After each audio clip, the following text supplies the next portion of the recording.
Estamos ao vivo. Olá, amigos. Muito boa noite, Gustavo, Rafael. Boa noite, Marcelo. Boa noite a todos que estão conosco. Boa noite, Rafael. Que alegria estar aqui. Obrigado pela oportunidade ao pessoal do canal. Obrigado pelo convite. Enfim, vai ser extraordinário se Deus quiser. Que Jesus nos abençoe. Boa noite, Marcelo. Boa noite, Gustavo. Boa noite a todos os amigos que já estão nos acompanhando aí pelas mais diversas redes sociais. Que alegria poder partilhar esses momentos com vocês. O Jorge está tentando entrar e eu acho que ele entra, sabe, Marcelo? Mas, enquanto isso, a gente vai tocando a conversa. Quero dizer aí da minha satisfação de estar contigo pela primeira vez. Gustavo, nós já nos encontramos, esbarramos algumas vezes, e peço aí a Jesus, o amigo de todas as horas, que nos envolva a todos em sua paz. Ô, Rafael, é sempre uma alegria estar entre irmãos, irmãos de ideal, né? A gente, quando faz live espírita, a gente faz o alt tab aqui entre as atividades profissionais, entre a obrigação e a devoção, né? Que é a obrigação da alma, a gente sente assim uma leveza, né? Porque a gente está genuinamente entre companheiros ideal, falando sobre um assunto que a gente gosta, que fornece assim aquele combustível gostoso, né? Para a gente seguir adiante. E eu sempre gosto de dizer, viu, Gustavo e Rafael, que copo d'água e prece a gente não nega para ninguém, sobretudo para nós mesmos. Eu estava dizendo aqui para vocês os bastidores que eu venho do Rio de Janeiro, terra onde o nosso querido Rafael se encontra, né? Eu sei que o Gustavo é o homem do pão de queijo aqui entre nós, mas eu hoje moro em São Paulo, né? Troquei biscoito por bolacha, como eu disse para vocês, mas eu sou carioca, né? Durante muitos anos a gente militou aí no 27º Conselho Espírita de Unificação, na época que se chamava URI, que era a União Regional Espírita, a época da UD, União Distrital. Depois que a gente passa dos 15, a gente fica meio saudosista. Mas por uma coisa ou por outra, falando do nosso copo d'água, nós vamos nos servir aqui à guisa de prece. Eu já vou perguntar se o Gustavo não pode fazer a nossa oração. Pode, Gustavo? Com certeza, com Que certeza. maravilha. Uma alegria. Inspirado na terra de Chico, né, o Rafael? O Gustavo está na terra, nas Minas Gerais. Sim. Quase, eu errei um pouquinho de endereço, assim. Por pouco eu não nasci em Uberaba. Mas tudo bem. Mas está ali pertinho. Tá Tá perto, tá pertinho. É perto. para Valeu a fortalecer essa intenção. região aí. Valeu a intenção. Valeu a intenção. Mas É. então, Muito bom. O livro que a gente vai usar, a guisa de prece inicial da noite de hoje, é esse aqui, Vida Feliz. É um clássico entre nós, né? É um livro escrito pela pena segura do médium e humanista baiano Divaldo Pereira Franco, e a entidade veneranda que traz a mensagem de número 165 é nada mais, nada menos que Joana de Ângeles. Diz-nos assim, Joana: irriga o teu organismo com pensamentos saudáveis.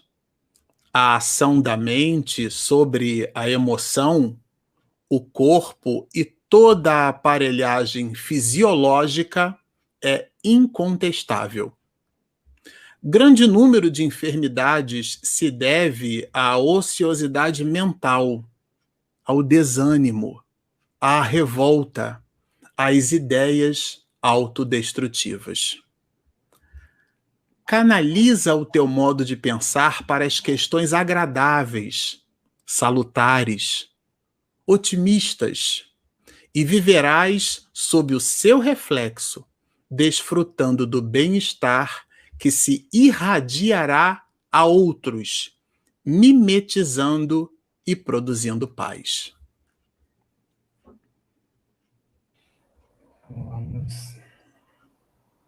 vamos nos unir em pensamento, em sentimento, trazendo à mente a figura do nosso Mestre Jesus,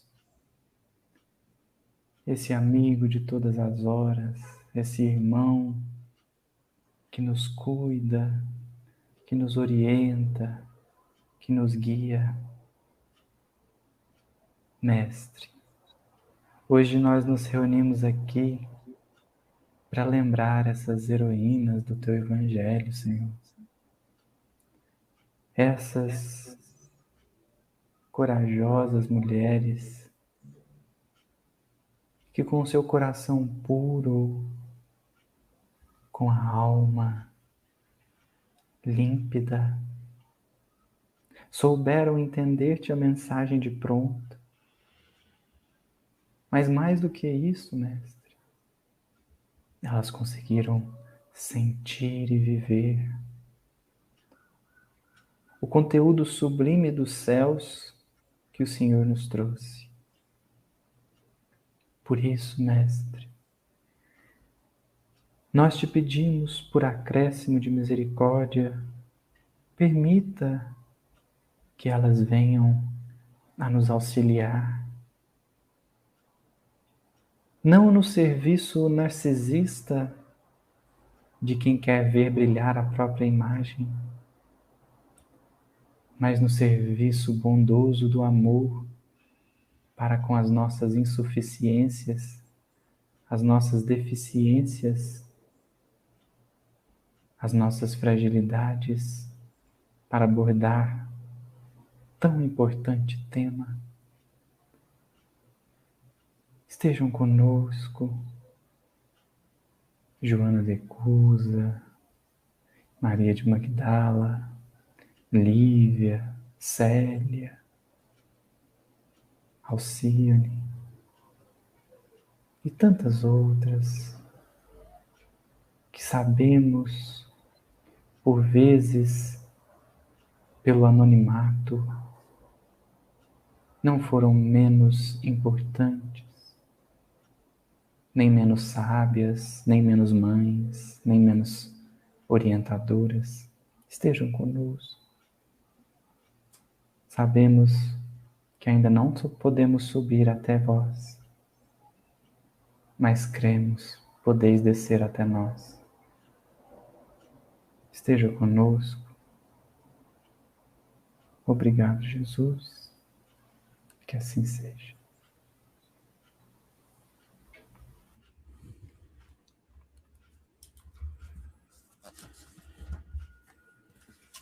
Parece um sabonete da alma, né? A gente fica enlevado, parece que a gente volta para o plumo, né? Muito bom. É verdade, é verdade.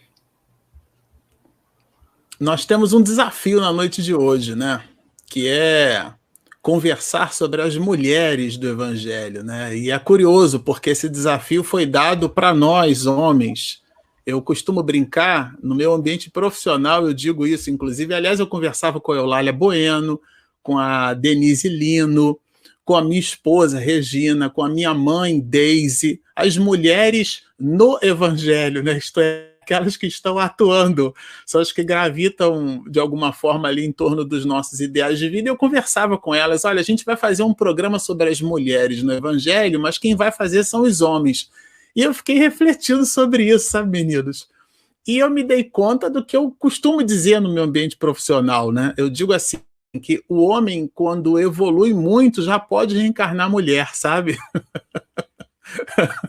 Eu queria que, a guisa de provocação, até para a gente já começar a penetrar um pouco, né, das reflexões da noite, é saber de vocês o que vocês acham disso, porque na literatura espírita a gente vê, por exemplo, André Luiz chega lá em Nosso Lar todo arrasado, né? E aí a mãe dele que está lá para receber ele. Eu acabei de terminar uma obra de Manuel Filomeno de Miranda, Tramas do Destino, e a matriarca mor da família, Dona Adelaide, suporta, né, Dona Artemis, que também é uma mulher que expede ideais de soerguimento moral para a família Ferguson. Parece que, de um modo geral, as mulheres estão sendo protagonizando ali os ideais de bem e de serviço no estudo básico do Espiritismo, no Instituto Espírita de Educação, que é a casa espírita que morejamos. A gente entregou agora, né, nesse semestre, o livro de férias, né, entre o primeiro e o segundo semestre. E a turma escolheu Renúncia. Está ali a Alcione protagonizando as ações do bem. Então parece mesmo que a alma, quando evolui muito, ela já atinge esse patamar do feminino. O que vocês acham disso? Olha, eu acho que se minha mãe estiver escutando, eu estou perdido, porque ela já fala isso assim há muitos anos. Mas é interessante, né? Uma vez eu estava conversando com a Larissa Chaves e ela nos pôs uma reflexão de que houve um tempo que só por nascer mulher já era uma profunda expiação. Olha que coisa, né? Só de você ser mulher, ainda hoje temos muitas desigualdades, é verdade, mas houve um tempo que o simples fato de ser mulher era uma profunda expiação. Podemos dizer, por exemplo, na época do próprio Cristo, né? Sim. Em que estava na lei que a mulher poderia ser apedrejada em determinado caso, mas nada se falava do homem. Daí Emmanuel escreveu a mensagem, e o adúltero? Havia certas restrições aplicadas às mulheres e para os homens, nada. Então, me emociona muito, apesar de não me sentir na posição, ou pelo menos não me sentir capacitado o suficiente, mas me emociona muito pensar sobre as mulheres do Evangelho, porque elas tiveram que vencer um obstáculo além. Seguir o Evangelho já era um desafio. Seguir o Evangelho sendo mulher era um desafio extra. Então, vamos dizer assim, parece que, de fato, essa é uma tarefa dada a espíritos muito sublimados, né? Espíritos muito sublimados. E aí a gente vê, por exemplo, Joana de Cusa querendo ser discípula de Jesus, e Jesus, é como se Jesus dissesse assim, olha, você não precisa disso mais, você já tem condição de viver o Evangelho lá dentro da sua casa. Porque ele chamou outros, né? Assim, como ele não veio para os sãos, ele veio para os doentes, então é curioso que ele tenha chamado alguns e outros ele tenha dito, não, você pode ficar na sua casa. Assim ele disse a Lívia, você pode ficar na sua casa, ou seja, você já tem estrutura moral suficiente para viver o Evangelho sem ter o contato, ou pelo menos sem ter aquela proximidade física comigo, né? Então, assim, sem nenhum preconceito, sem nenhum demérito, mas de fato, o que nós vemos acerca das mulheres ao longo da história são os mais sublimes exemplos, né? E é uma honra estar aqui para poder falar um pouquinho do tema. Mais uma vez, boa noite, Gustavo, boa noite, Marcelo. E vocês estão percebendo que o nosso desafio, de fato, é muito grande, porque 3 homens para falar de mulheres do Evangelho.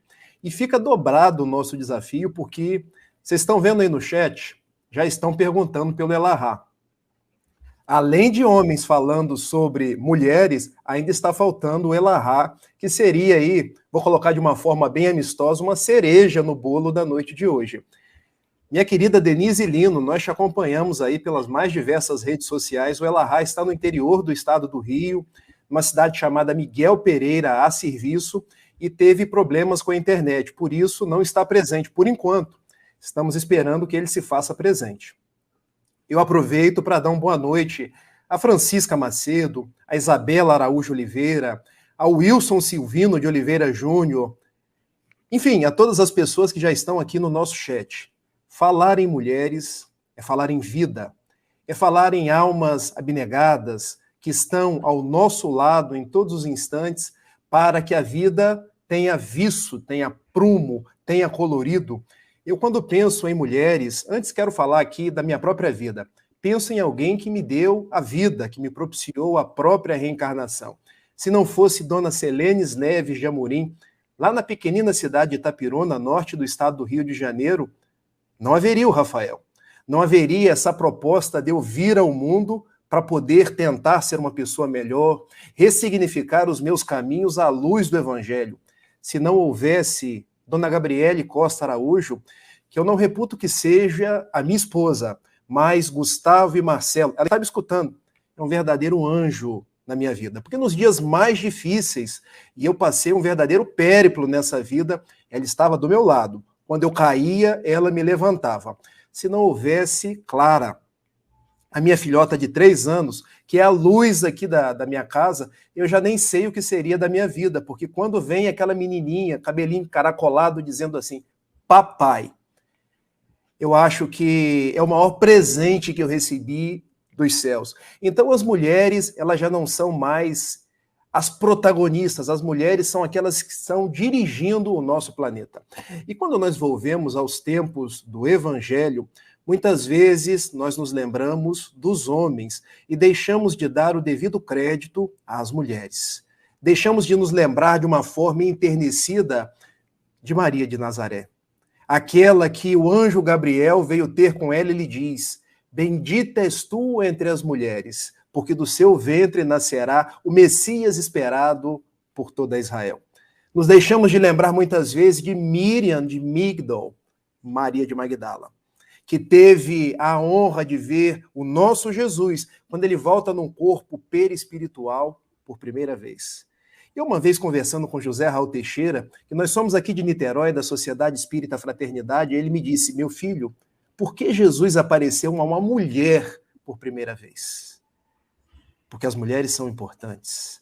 Porque Maria de Magdala foi aquela que fez o maior trajeto de redenção dentro da sua própria vida. Porque quando a gente pensa em Paulo, ele já era um cumpridor da lei. Mas Maria de Magdala, seguindo aí a linha de Amélia Rodrigues, de Humberto de Campos, da vida de meretriz para a vida daquela que se entrega a Jesus. Como não nos lembrar da mulher hemorrágica? E eu sempre achei que hemorragia, Marcelo, era em razão do aparelho reprodutor feminino, porque sangue a gente pensa que é do aparelho reprodutor, mas Amélia Rodrigues vem nos dizer que é sangue de hemorroidas, ou seja, dói. 12 anos sangrando.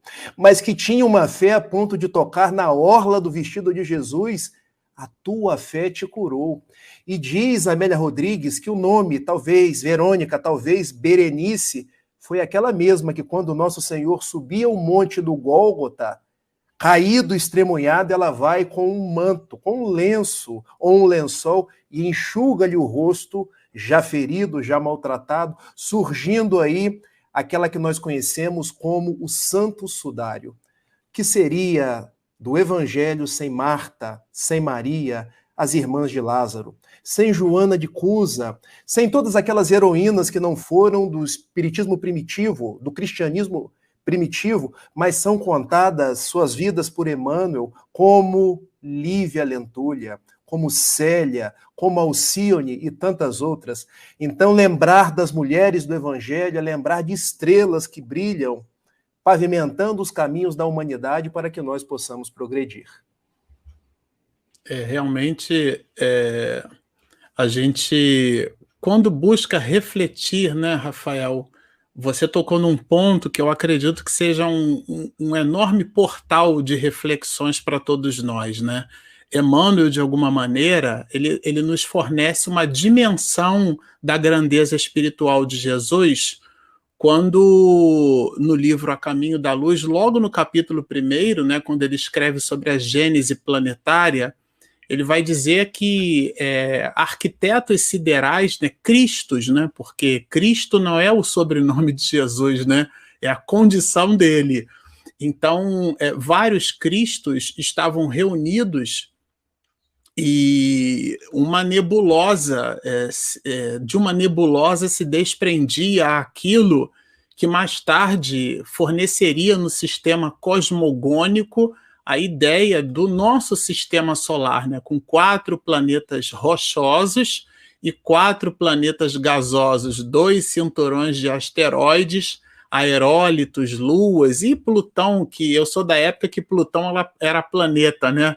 Eu sou dessa época aí, mas alguém olhou para ele, falou assim, rebaixou, ele ficou coitadinho. Então ele agora é um planetoide. Por uma coisa ou por outra, desse sistema mergulhado, né, na nossa chamada Via Láctea, né, que é a mancha de leite, é um nome grego, Jesus, ele foi um dos arquitetos siderais que à época, leia-se 4 bilhões e 500 milhões de anos atrás, recebeu de Deus a incumbência de, através do seu psiquismo, organizar aquela bola incandescente e transformar naquilo que a gente conhece hoje como a Terra Gaia, o planeta Terra, né?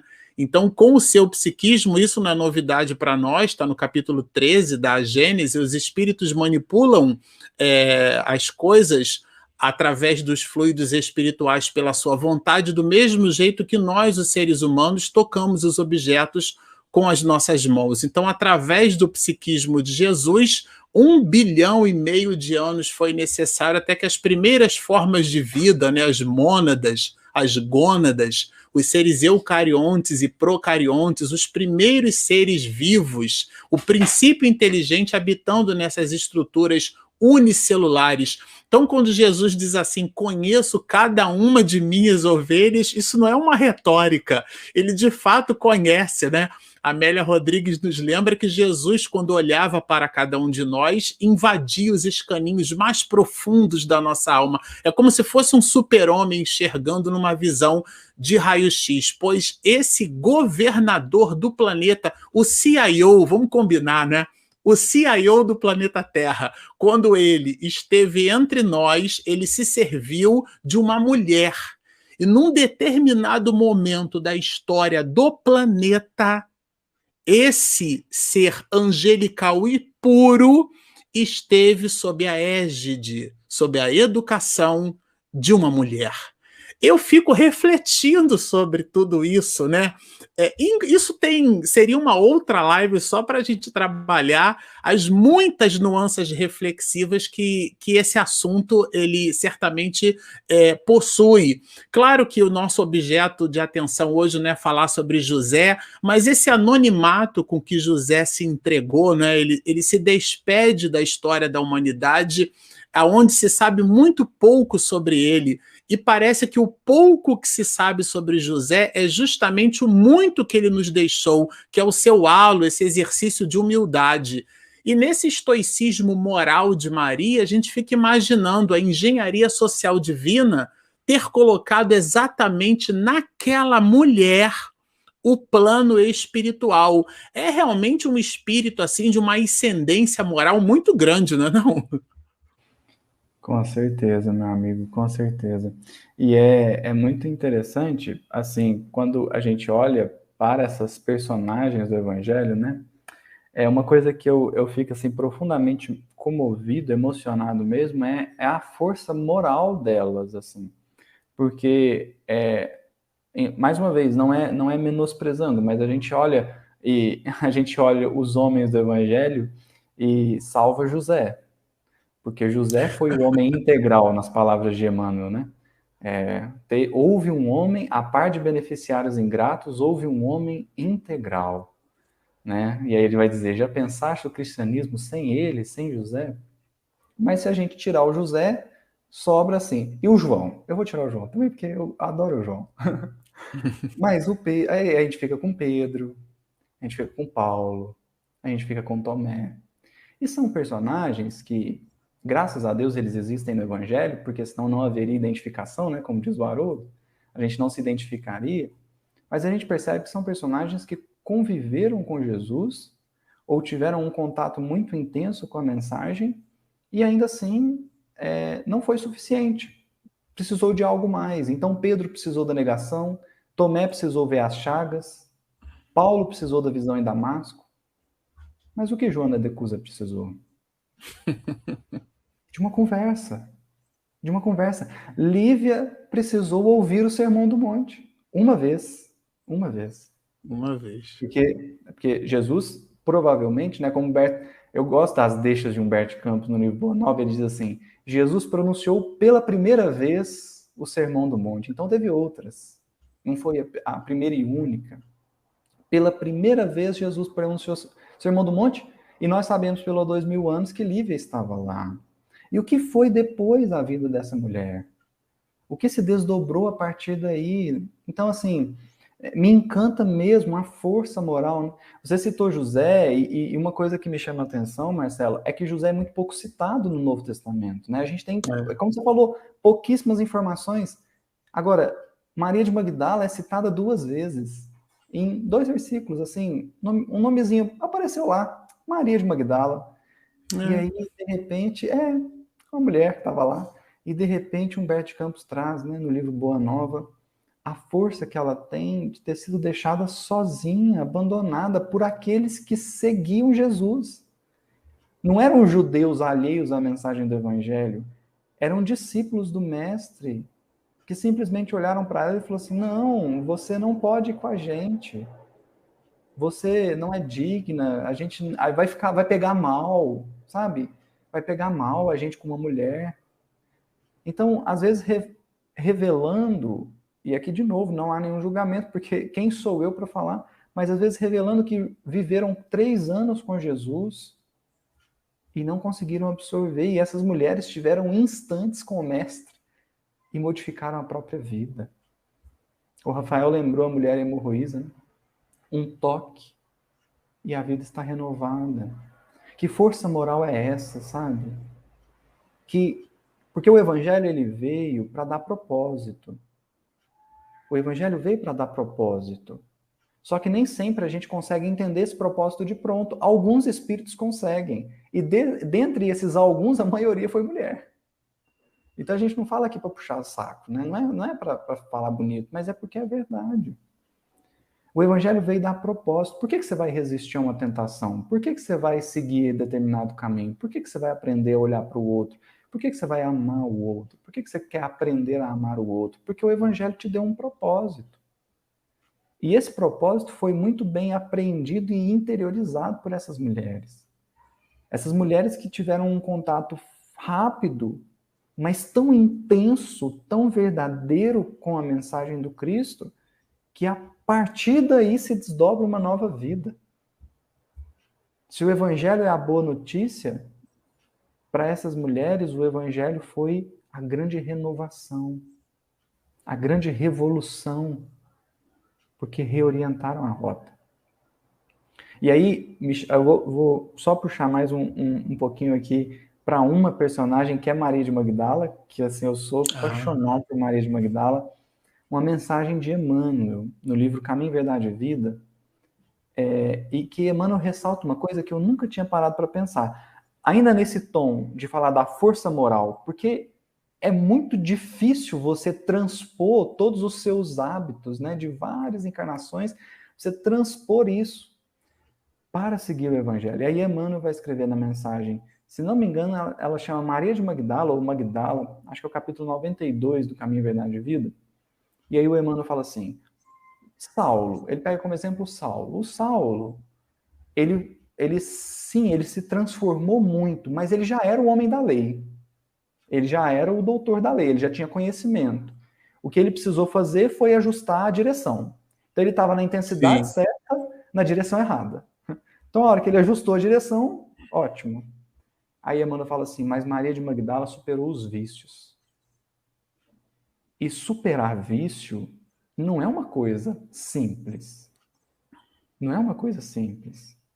É só a gente pensar que nós somos viciados em falar mal dos outros e estamos há uma encarnação tentando e não paramos ainda. Agora, é um vício simples. Maria de Magdala, ela vivia o vício dos prazeres mundanos, o que é mais difícil ainda. O que é mais difícil ainda. E ela soube, por amor a Jesus, porque esse é o propósito do Evangelho. Jesus veio dar propósito para a gente fazer as coisas. Maria de Magdala soube transpor os vícios. Não é simplesmente vencer o defeito moral, é vencer o vício. Então, para mim, a metáfora mais próxima do que eu penso quando eu vejo a força moral de Maria de Magdala é assim, Maria de Magdala era um carro a 100 km por hora numa estrada que conseguiu fazer uma curva de 90 graus. Qualquer carro que tentar fazer isso capota. Se você estiver muito rápido e fizer uma curva de 90 graus, você capota. Maria de Magdala soube fazer isso, porque ela transpôs aquilo para chegar no cerne da mensagem, que era o amor. E aí, quando ela é abandonada pelos discípulos, quando ela busca os discípulos, porque tamanha era a saudade de Jesus, tamanha era a falta que Jesus fazia, ela busca os discípulos para tentar chegar neles um pouco da presença do Mestre. E recebe deles o não, diz Humberto de Campos assim, Maria de Magdala compreendeu, mas lembrou de Jesus e resignou-se. Aí a gente lembra de Lázaro, né? A resignação é o consentimento do coração. É muito difícil de fazer. É muito difícil. Ô, Gustavo, eu fiquei imaginando aqui... Perdão, ô, Gustavo, eu fiquei imaginando aqui, viu, Rafael, esse drift moral, né? Drift espiritual de Maria de Magdala, porque fazer uma curva de 90 graus a 100 km por hora tem que ter uma habilidade, né? É uma espécie de habilidade moral que esses espíritos trazem para si mesmos, né? Esse drift espiritual que esse espírito fez, né?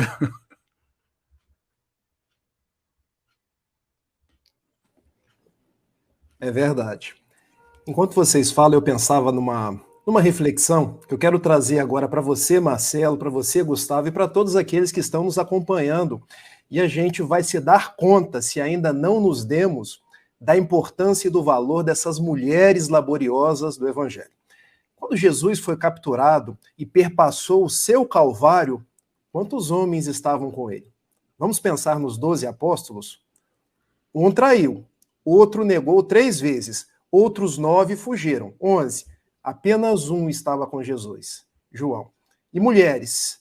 O Evangelho de João nos fala em 3, as 3 Marias, surgindo daí até a lenda das 3 estrelas que estão no céu.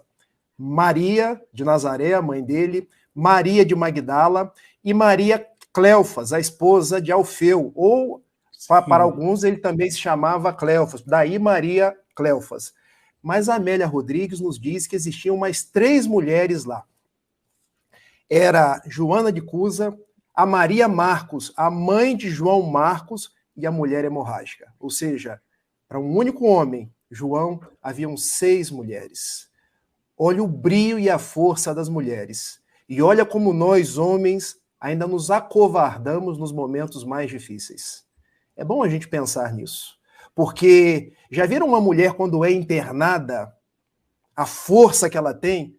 Porque uma mulher tem o parto, a mulher tem as dores as mais variadas, e nós precisamos tomar uma vacina, a gente já faz cara feia, e às vezes quer levar a esposa junto conosco.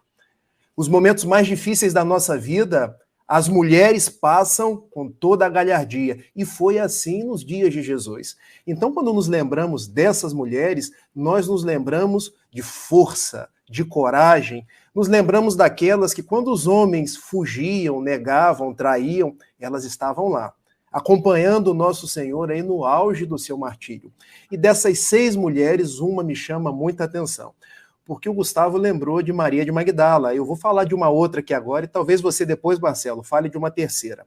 Joana, esposa de Cusa, que era intendente de Antipas, era um intendente romano, porque que força tinha aquela mulher. E que renovação após uma conversa com Jesus narrada no livro Boa Nova, porque ela queria seguir Jesus. Mas Jesus, você acha que me segue apenas aqueles que estão ao meu lado, me acompanhando nas pregações? Será que você não me segue de dentro do seu lar, com o seu esposo que hoje, me perdoem a expressão, você considera que seja um estorvo? Você me seguirá sendo a companheira desse homem com a qual você se comprometeu em núpcias. E essa mulher viu o marido desencarnar numa noite que narra Amélia Rodrigues, foi uma das noites mais difíceis, porque ele desencarnou aí com muitas viciações, e ela prossegue, como uma mártir do Evangelho, criando 2 filhos. E já em Roma, quando as perseguições aos cristãos ganhavam o seu auge, ela é levada às arenas romanas. Porque mais de 1 milhão de cristãos foram levados às arenas para serem estraçalhados por feras vorazes, vindas do norte da África, ou para serem colocadas em postes onde eram embebidas em azeite incandescente e se imolar. E com Joana de Cusa aconteceu algo bastante peculiar. Para fazer que ela abjurasse o nome de Jesus, colocou o filho mais novo na frente dela.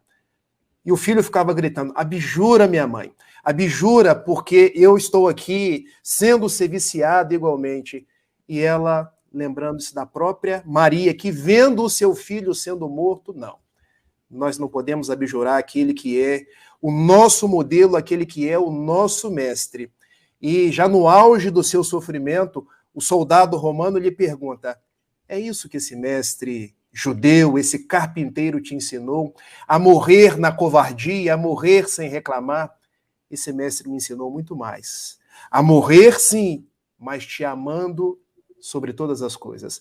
Então, o exemplo de Joana de Cusa, que nós sabemos que depois renasce outras tantas vezes, renasce no México como Juana de Asbach, renasce no Brasil como Joana Angélica de Jesus, e depois volta, nos dias da codificação espírita, assinando 2 mensagens no Evangelho segundo o Espiritismo, uma no capítulo 9, chamada A Paciência, como espírito amigo, porque ela não se identifica. Outra no capítulo 18, intitulada Dar-se-á aquele que tem, e que todos nós sabemos ser Joana de Ângeles, a mulher do Evangelho.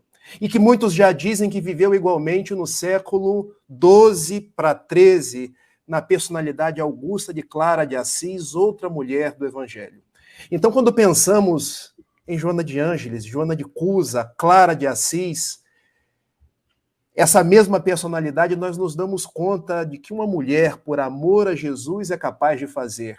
É capaz, relembrando a Marte que ela foi aqui no Brasil, nos dias da nossa independência, quando a soldadesca portuguesa queria entrar no convento da Lapa, em Salvador, ela se coloca à frente. Para entrar aqui, vai ter que passar por cima de mim. Ela é morta. Mas as freiras fogem, porque ela deu a vida, como já tinha dado por Jesus várias vezes. Agora ela dá a própria vida para salvar outras vidas. Então eu pergunto aos homens, pergunto a nós mesmos. Nós temos essa coragem? Nós temos esse desprendimento? Nós temos essa entrega a Jesus que as mulheres tiveram? Então, quando pensamos nas mulheres, são esses exemplos que vêm à nossa mente para que possamos ter o exemplo, mirarmos nela e seguirmos ao encalço de Jesus. Olha, Rafael, eu penso que essas reflexões da noite de hoje, elas nos levam para um outro patamar de reflexões, sabe? Porque, de um modo geral, todo referencial de amor que todo antropóide possui por sobre a face da Terra, os mais de 7 bilhões de seres humanos que somos, todos, indiscutivelmente, têm essas relações de amor construídas na maternidade. Então, é a primeira condição, né, a primeira forma, maneira, a porta de entrada do grande sentimento das almas se dá através das relações maternais. É a maneira como a engenharia social divina encontrou de fazer com que nós nos entendêssemos uns com os outros, né? Há, inclusive, sociólogos e antropólogos que trabalham a ideia de que, de um modo geral, quando da situação que o Brasil foi o último país aqui nas Américas a abolir a escravidão, né? E muitas mulheres negras eram amas, né, de leite. E muitos homens acabaram se apaixonando por essas mulheres porque entenderam nelas, a abstração feita à cor da pele, aquela relação de abnegação, de carinho, de amor, de afeto, de cuidado. Há quem diga com muita assertividade que quem ama cuida. Então, a lente do etnocentrismo, que é uma palavra muito utilizada pela antropologia, ela acaba sendo, de fato, desfeita quando a gente se enxerga como criaturas humanas. E o Evangelho, de alguma maneira, ou várias passagens do Evangelho, promovem em nós essa reflexão. Vocês imaginem, né?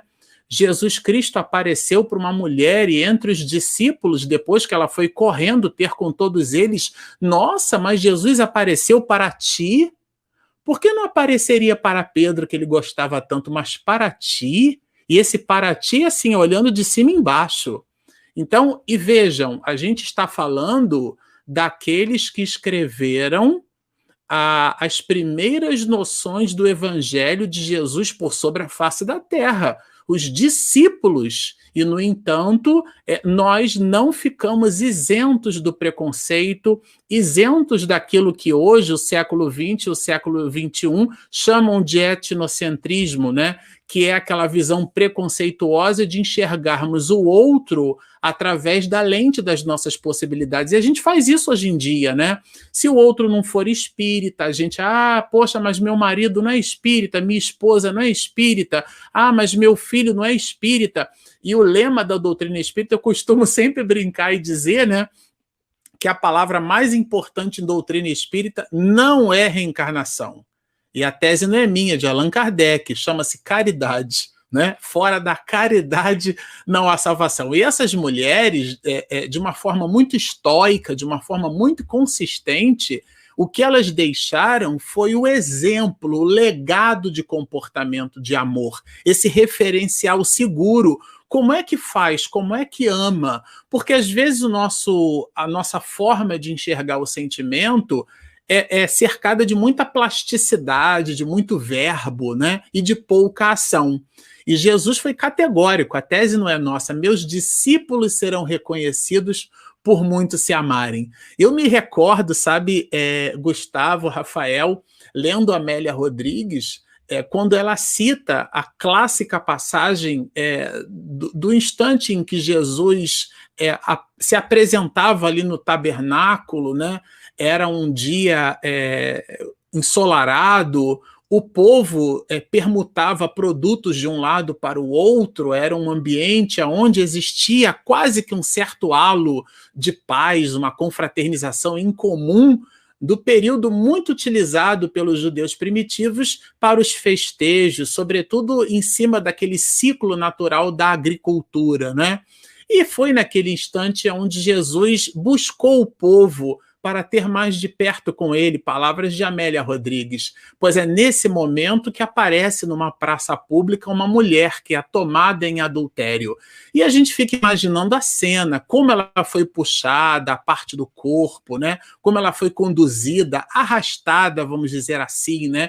E colocada ali à amostra para todos, né? E é bem interessante porque é naquele momento, vamos imaginar um pouco, o governador do orbe expede uma sentença judicial, porque foi o que aconteceu. Uma sentença judicial, ele está sentado. Escreve, né, garantunhas no chão, há quem diga que com dedo, com graveto, pouco importa. E há anotações seguras de que aquelas escritas faziam referência aos gaps, aos desatinos morais daqueles de nós que estávamos ali criticando aquela mulher. E um a um sai, todo mundo conhece a passagem, Amélia Rodrigues nos diz que Jesus buscou não fixar nos olhos a mulher. E depois que todos já se distanciaram da cena, a gente fica imaginando a energia moral do governador do orbe, aquele dentre vós que estiver sem pecados, que atire a primeira pedra, ou seja, estabelece uma condição, é quase um pensamento aristotélico. Para você condenar, você tem que ter lastro para fazê-lo. Se você não tem lastro, você não tem condição de realizar esse movimento. E depois, o governador do orbe, o juiz daquele momento, levanta-se. Onde estão aqueles que te condenaram? E a mulher, né, eu fico imaginando a cena, porque isso não é um conto da carochinha. Isso foi algo que realmente aconteceu. E ele pede a ela para que ela não pecasse mais e para que ela fosse. Mas Amélia Rodrigues desdobra isso num segundo livro. Ela vai nos contar que aquela mulher, naquele mesmo dia à noite, procura Jesus. E então, gonzos enferrujados abrem uma porta pesada e a mulher se coloca aos pés do governador do planeta Terra. E ela não tinha para onde ir, porque, afinal de contas, depois daquela cena de devastação moral, ela ficou difamada por todos, né? E ela não tinha mais para onde ir, não tinha casa, não tinha marido, não tinha nada, absolutamente nada. E ele, então, dá a ela uma visão, uma prospecção de futuro, que a gente chama de fé. Aquela mulher internaliza a voz de Jesus e segue. Conta a Amélia Rodrigues, como diz nos Emmanuel, enovelaram-se os anos. E muitos anos depois, aparece um homem alquebrado, semi-morto. E aquele homem é conduzido por uma casinha onde uma mulher que já aparentava, denunciava ali os seus altos instantes de beleza, mas a vida já lhe marcava, já lhe sulcava na face e no corpo as intempéries. Aquela mulher, então, pensa as feridas daquele homem e, claro, fala de Jesus. E o homem vai perguntar, mas você conheceu o Nazareno? E ela diz, sim, ele me salvou a vida uma vez. E o homem faz um silêncio e diz assim, a mim ele me condenou, porque ele salvou a mulher minha que foi posta em praça pública por um adultério, e ela dá-se conta que estava nos braços, tinha o próprio marido. E ela, então, naquele instante, né, ovacionando, vamos dizer assim, Jesus, né, tem nos braços o próprio marido. E a Amélia Rodrigues encerra a passagem mostrando essa força da mulher, né, o estoicismo moral dessas mulheres, esse referencial de luz, de paz. Se você não tem nenhuma religião exatamente, né, você tem certamente, na visão da mãe, na visão da tia, da avó, da mulher, esse referencial de cuidado, que Jesus faz um transbordo, porque quando Jesus diz que ama, pergunta inclusive para Pedro 3 vezes, são as 3 formas de amor, né? A forma platônica de amar, que é aquela aonde se ama o que se não possui.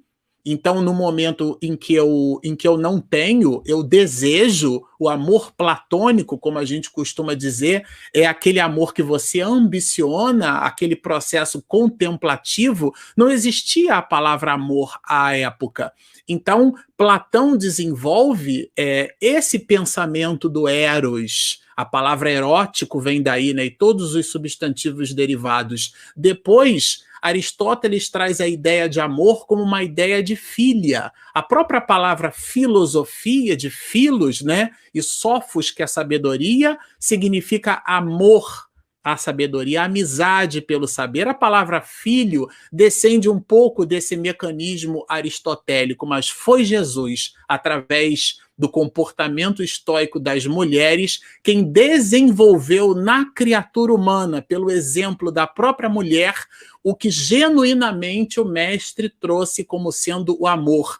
É aquele que ama incondicionalmente. Chico Xavier, no Pinga Fogo de 1970, o Oceano teve a graça, foi um serviço de utilidade pública planetário, né, de tirar todos aqueles mofos, né, da entrevista de Chico e dar para a humanidade aquele material riquíssimo, né? Chico Xavier vai nos dizer que o planeta Terra não é um parque de diversões e que naquele momento Jesus, quando esteve entre nós, trouxe essa ideia do amor genuíno que a gente asseguradamente encontra muito fortemente nas mulheres. Excelente, meu amigo, muito bom. E a sua fala, ela me fez refletir um pouquinho. Gustavo, antes de você falar, deixa eu só responder aqui, ó, porque estão perguntando aqui em que livro... Pelo Elahá, né? Não, estou perguntando o livro também. Oi, caramba. Perguntaram em qual livro que está essa história que você contou. O Marcos de Carvalho já até respondeu que é Pelos Caminhos de Jesus, mas são em 2 livros. Isso. Qual o livro da Amélia Rodrigues? Muito obrigado, Ivone Maria Bento, pela sua participação, pela sua presença. O Marcelo fez uma conjugação de 2 histórias. Uma dessas histórias está em Pelos Caminhos de Jesus. A outra história está em Luz do Mundo, os 2 de Amélia Rodrigues. Uma outra companheira está perguntando pelo Elahá. Um no capítulo 13 e outro no capítulo 15, para ser mais preciso. Isso. O Elahá, meus amigos, nós também queríamos que ele estivesse presente, mas ele teve um problema, está no interior do estado do Rio, a internet não está boa, então hoje estamos nós. Ainda esperamos que ele possa entrar, ainda que seja para um tchauzinho. Enquanto isso, vamos nós 3. Desculpa pela interrupção, Gustavão. Imagina, meu amigo. Assim, o senhor pode tudo. Mas a sua fala, Marcela, ela me fez pensar um pouquinho, dentro ainda desse viés da força moral, que não era comum você falar sobre mulheres. Então, por exemplo, a gente pega as genealogias, não tem mulher lá.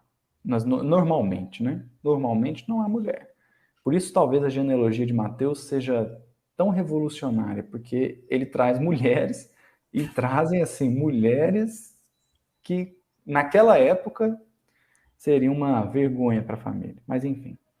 E aí me chama a atenção porque os evangelistas eles foram obrigados a falar das mulheres. Porque elas tiveram um papel tão importante que não foi possível ignorar. Não foi possível fazer de conta que não existiu.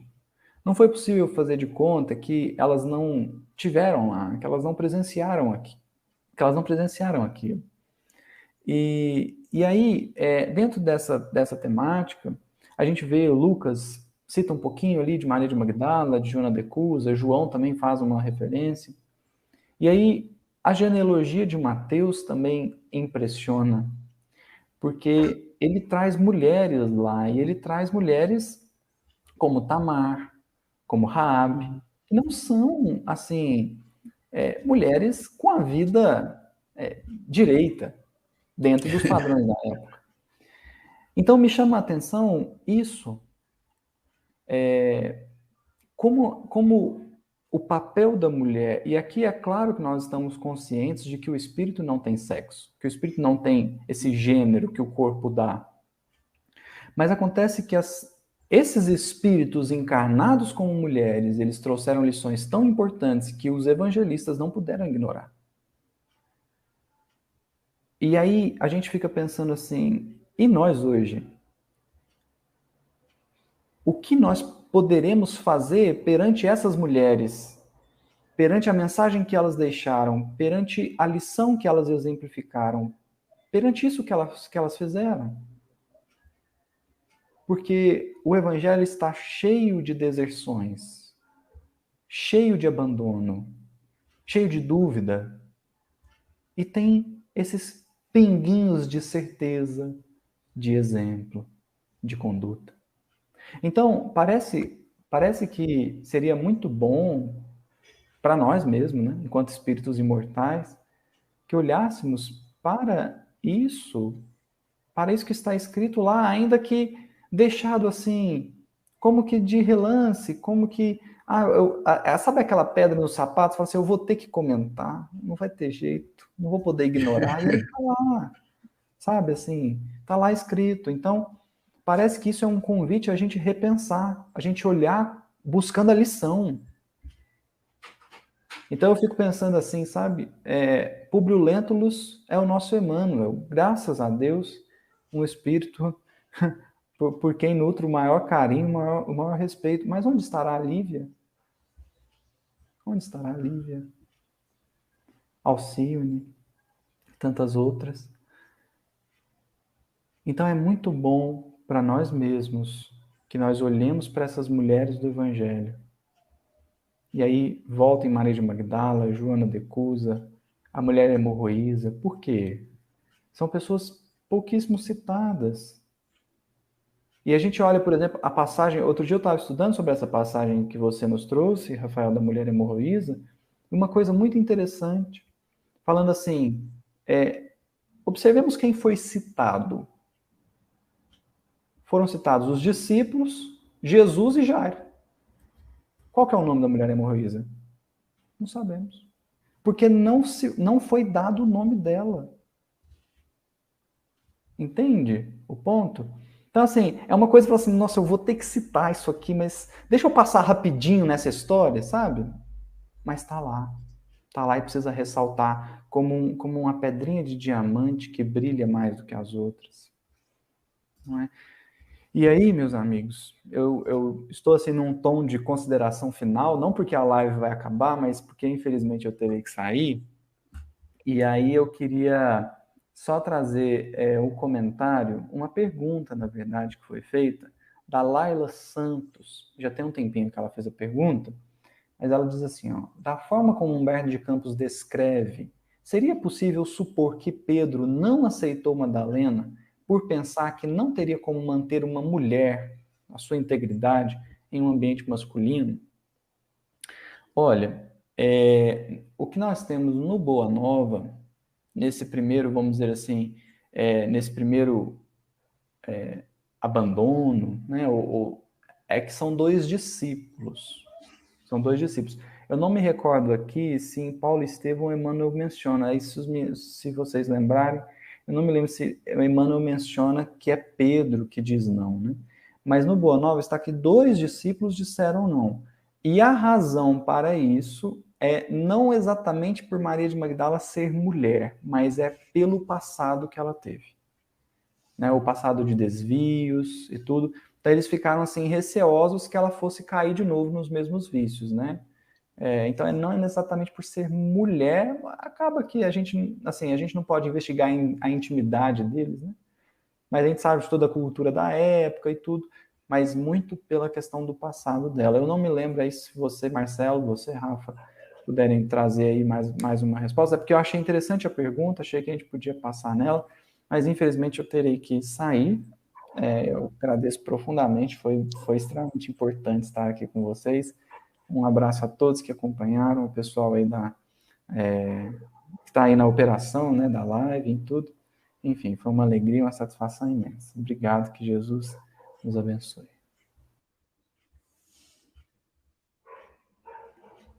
Meu amigo, foi muito bom estar com você, viu? Eu não lembro da citação de Humberto de Campos, mas eu lembro da citação de Amélia Rodrigues, que foi feita muitas vezes por Divaldo Franco, inclusive em palestras. Pedro não quis Madalena, não quis que ela fizesse parte ali daquela sequência do colégio apostólico pelo passado dela. Na verdade, eles tinham receio pela continuidade do trabalho, que seria muito difícil, então ele pensou que trazendo alguém que já tinha um passado difícil, aquela continuidade, aqueles trabalhos já na casa do caminho poderiam ser mais difíceis. Então essas são as considerações que nós podemos trazer. E agora, Marcelo, a gente fica até que horas? Porque éramos 4, sobramos nós 2. Éramos 2, né? Agora éramos 4, somos 2. Vamos conversar mais um pouco então, né? E depois a gente parte aí para umas considerações finais. O que você acha? Claro, acho ótimo. Até dá para a gente desdobrar um pouco, né, a guisa de informação entre nós sobre essas questões, essa visão, né? Porque os cristãos primitivos, e isso é importante que se diga, eram almas nobres, mas eram homens rudes de sua época. Então, eles viviam toda a manifestação cultural. Jesus, inclusive, foi judeu. Quando foi perquirido sobre as questões da lei, né, ele perguntou várias vezes o que está escrito na lei, né? Amarás o Senhor teu Deus de toda a tua alma, de todo o teu entendimento, de todo o teu coração. É um preceito judeu. E ele, eis que vos darei um segundo mandamento semelhante ao primeiro. Enfim, quando a gente pega a obra Paulo e Estevão, a gente vai perceber um momento lá que rola um fio desencapado entre os discípulos, né? Porque Paulo de Tarso, por exemplo, que foi quem difundiu o evangelho no Oriente, toda a multiplicação... Aliás, eu estou na terra de Paulo de Tarso, né? São Paulo é a terra que dá homenagem a Paulo de Tarso, né? Terra de São Paulo, Paulo de Tarso. E ele, Paulo, né, foi apóstolo dos gentios, de toda a gente, isto é, de todos aqueles que não eram judeus. E Tiago diz negativo, Jesus foi judeu. Para ser cristão não pode comer carne de porco, o homem tem que ser circuncidado, e deu uma confusão enorme, porque Paulo de Tarso não entendia nada disso. Então a gente observa numa outra perspectiva, os homens, repito, eram almas nobres, mas eram homens vivendo no corpo de carne na sua época. Na obra Alcione, né, na verdade, no livro Renúncia, né, o título da obra é Renúncia, protagoniza o espírito Alcione. Emmanuel, como historiador romancista, é muito claro em protagonizar no início, que é aquela intenção de Alcione em mergulhar no corpo de carne, e o orientador espiritual dela, numa pleiade espiritual completamente superior, diz, olha... mergulhar no corpo de carne, não é que o espírito regride, mas você pode arrumar encrencas, né? Isso aí é o Showa falando. Então, mergulhar no corpo de carne é muito sério. Por isso que, senão, a gente ficava evoluindo só no plano espiritual, né, Rafael? A gente não reencarnava. Então, o mergulho no corpo de carne, ele realmente ele traz para a alma uma série de desafios. E entre os discípulos, esse desafio do preconceito, não pelo fato de ser homem ou de ser mulher, mas pelos atos, a ideia do arrependimento, né, muito colocado por Santo Agostinho, inclusive na patrística cristã. Arrependimento não é remorso. Paulo de Tarso arrependeu-se, ele mudou de comportamento. Então, a mulher adúltera arrependeu-se porque ela mudou de comportamento. A gente diz assim, ela fez uma inversão. A pessoa não pode nem dizer que reverter, porque reverter é voltar para o mesmo ponto. Ela inverteu a polaridade, né? Ela mudou completamente a sua dinâmica de vida. E isso fez com que ela ascendesse. Então, é realmente um dos maiores exemplos do Evangelho, asseguradamente. Não é isso, Rafael? Com certeza. Tem uma participação de um amigo nosso, Carlos de Oliveira. Ele está trazendo uma contribuição assim que eu reputo bem importante, e ele nos diz: no painel sobre mulheres não tem nenhuma mulher. E depois ele diz que isso é ridículo. Meu amigo, obrigado pela sua participação, seja muito bem-vindo, porque nos programas que a gente faz em nome do Espiritismo, o nosso espaço é democrático e a gente tem aí o nosso espaço de fala. É verdade, não tem mulheres, mas tem homens que amam mulheres. Nós somos convidados para participar dessa live, eu, o Marcelo, o Gustavo, o Elahá, estamos aqui com todo o amor do mundo, com toda a paciência, entendeu? Com todo o nosso entusiasmo. O Elahá, inclusive, viajando, não pôde entrar. Entramos eu, o Marcelo e o Gustavo. Enfim, a nossa proposta aqui hoje é reverenciar as mulheres. E para reverenciar o que é belo, o que é bom, não precisa ser mulher. Teríamos as mais variadas mulheres para encantar a nossa live aqui hoje. No nosso próprio chat tem a Denise Lino, tem outras mulheres que se fazem presentes. Nós temos as mais variadas palestrantes no Brasil, mulheres que falam, mulheres que encantam, grandes trabalhadoras. Eu poderia citar mulheres que eu adoro, que fizeram parte do nosso movimento espírita, como Dona Alta de Souza, a poetisa potiguar, como Dona Anália Franco, como Dona Clélia Rocha, que dá nome à nossa creche aqui em Niterói, e outras tantas, Amélia Rodrigues, Maria Dolores. O que acontece às vezes é que nos espaços que são chamados, às vezes a mulher não pode vir, e às vezes não encontram tempo, são as mais variadas ocasiões, mas o fato é que estamos aqui para reverenciar mulheres.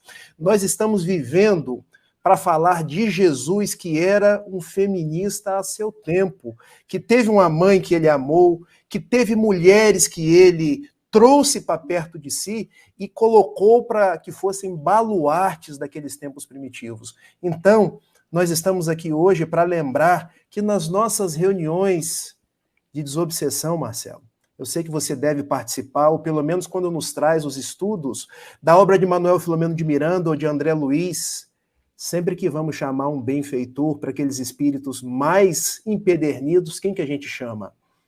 A mãe. Chama um espírito de uma envergadura feminina.